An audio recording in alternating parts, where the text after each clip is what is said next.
Situational football. You also mentioned that you got a sense the guys were down, you talked to them. What kind of situation was that for you as a coach this season? Yeah, again, let me make sure I'm clear on that. I didn't sense that they were down. I just felt that little lull. Anytime there's a special teams touchdown on any team I've been associated with, whether it was the New England Patriots or any team, there's always a big momentum change when the other team makes a big play on special teams. So there's a little bit of a quietness on your sideline. Nobody's down. There's no quit in that locker room. I don't know what's going to happen here the rest of the year, but there will be no quit with those kids that are sitting in that locker room. But what you have to do as a coach and as a coaching staff, you got to bring them together. You got to point at the clock. You got to say, look, guys, it's whatever it was at that point, 11-point lead, 50 seconds to go in the third quarter.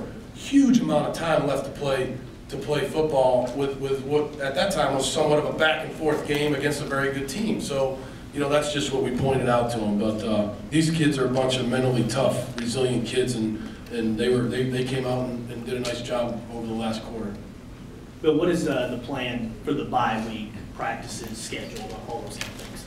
Right, we'll practice. We got to give them Sundays their mandatory day off. We'll get out there Monday, Tuesday, Wednesday. We won't be out there long. They won't be bloodbaths, I can tell you that. And then Monday, Tuesday, Wednesday, and then we'll see how we practice those 3 days, and then we'll decide what we're going to do towards the end of the week. Bill, what can you say about the offensive balance you guys had in the second half? The offensive balance you guys in the second half, using the run to set up the play action, vice versa.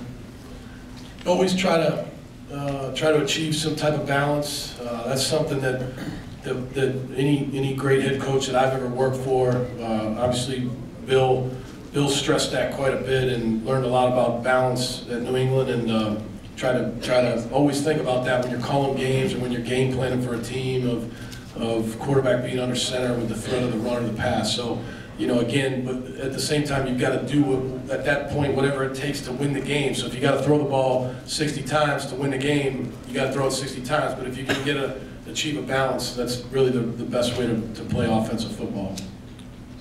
You got a 4th and 4 at the 6 when you're down 20. You're on this 4th down gig. It's incredible. I mean, it's something we haven't seen before.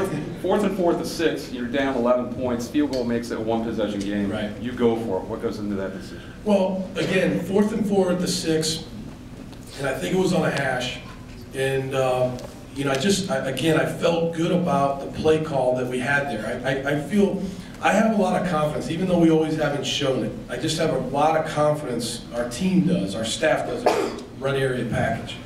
I feel like we have good plays there. We feel like Matt really understands what we're trying to do. So I just felt good about what it was there, and I didn't think twice about it, and just made the play call, and that was it. But if you don't make that, the game's probably over.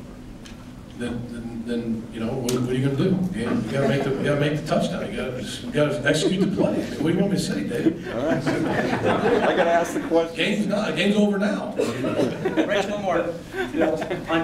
Bill, on Matt's touchdown run, did he have a run-pass option there, or did he just decide he saw an opening and took it? When he ran? Yes. Oh, that was a scramble all the way. He did a nice job on that. Now, he's going to come in on Monday and tell me that he's a 4.3 40. I'm going to tell him we're timing his 40 with a sundial. But he did a nice job. He's got a really good knack for that. He just, he's the one that always tells me every week, need that quarterback draw, coach, need that quarterback draw, He's a great kid, fun kid to coach. Love coaching competitive people, and he is a very competitive guy. Thanks, Coach. Thanks, guys.